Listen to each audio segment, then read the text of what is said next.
Hello and welcome to Peas in a Podcast. My name is Graham Gilchrist and I'm joined today by my good friend and classmate Rory Meakin. Hello. When we're going to be talking about The Greatest Showman, a very successful movie starring Hugh Jackman and Zac Efron. So, how are you feeling today, Rory, on this glorious Monday morning? I'm feeling positively splendid today, Graham. Positively splendid. Thank you for asking. How are you feeling today? I'm feeling good. I'm very excited to talk with you about this podcast. I know how Are much you? I know how much you've been itching to talk about it, about this movie. Scratching my bed all night, just waiting for it. Just Yeah. clawing away. I know. So, we're going to start by talking just a little bit about the songs that are in this movie. I know that you obviously love playing the soundtrack. Love it. It's a pastime of yours, really, just to keep on playing it. It's how I live through my life now, Graham. Yeah. So, I know that you said that This Is Me is your favourite song. So, why is This Is Me your favourite song, Well, besides the fact that there's a bearded lady singing it. beside that fact? It's the catchiest of all of them. It's clearly the best one, partially because that's the song the producers have chosen from the very beginning to use in their marketing. It's kind of like the film's version of the Star Wars theme. It's their anthem. It's the thing that when you think about that, you're gonna think of that song. Yeah. Like the other ones are great and all, but when I think of The Greatest Showman, it's gonna be This Is Me, and then I'll think about all the other ones.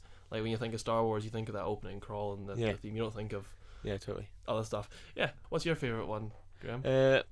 I think my favourite, actually, quite an unpopular one, might be Tightrope. Tightrope. Why?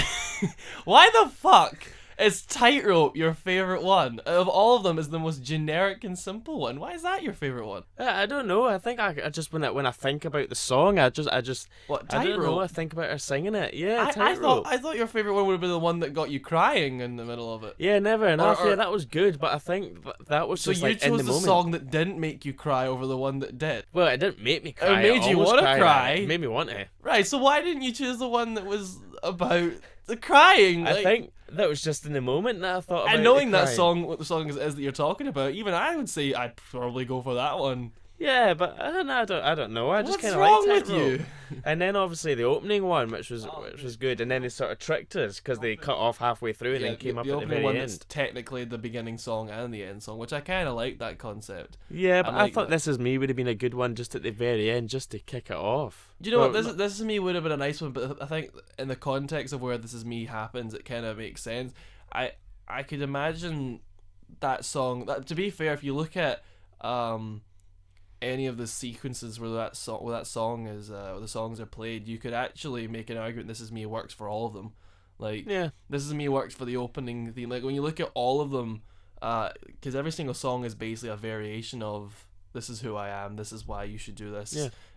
Every single version of it is just I am a housewife. I am a bearded lady. I am a showman. I am a dream. I am an entrepreneur. I'm the son of the current age who's trying to date someone who's seen as lesser.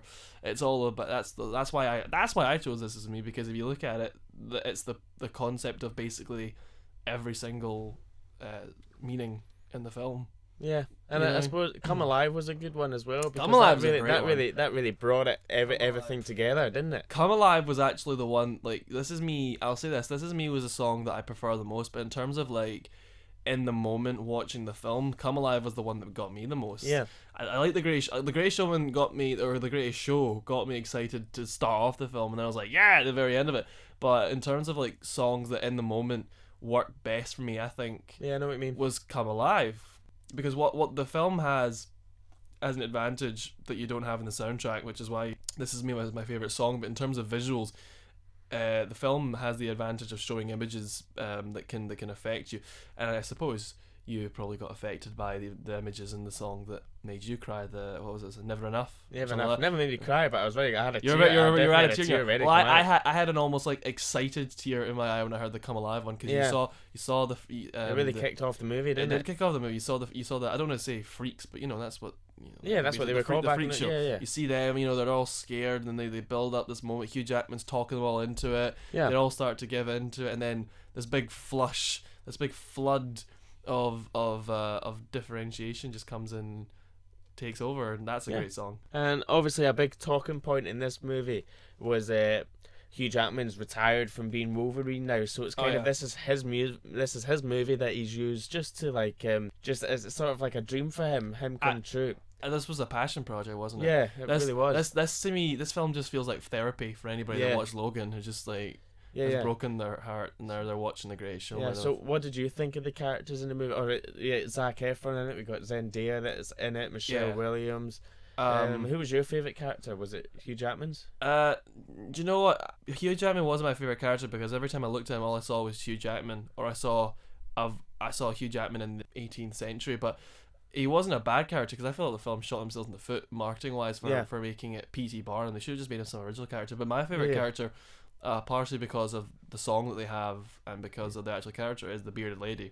Yeah. You think he should have just made it an original character? Well, I know that like for the P.T. Barnum thing should have bounced them through the production, as in getting to the studio saying, oh yeah, this is a biography about a real person. But beyond that, they should have just abandoned that idea and said, oh no, it's about original guy, because there's no point. Yeah, totally. Because they just kind of abandoned the concept that it was the actual P.T. Barnum, and it's not historically accurate at all. So I don't know why they did that. So there's no point. He's okay. He's great. Hugh Jackman's great. Yeah. But it's his charisma. It's his charisma.